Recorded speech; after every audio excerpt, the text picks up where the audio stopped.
First thing first, you want to make sure that your Spotify app are up to date.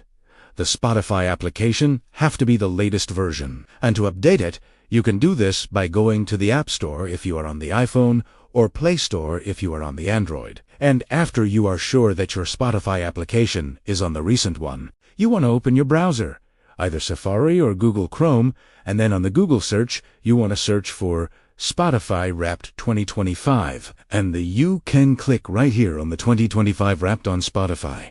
It will take you straight to your Spotify Wrapped on Spotify application. And also, don't forget to turn off your VPN when you try to do this. And the very last resort is to delete your Spotify application and try to install it again. For some people, this method are work on them. If you still have any question, just comment down below, and I will try my best to guide and help you guys. If you find this video useful, please consider like and subscribe.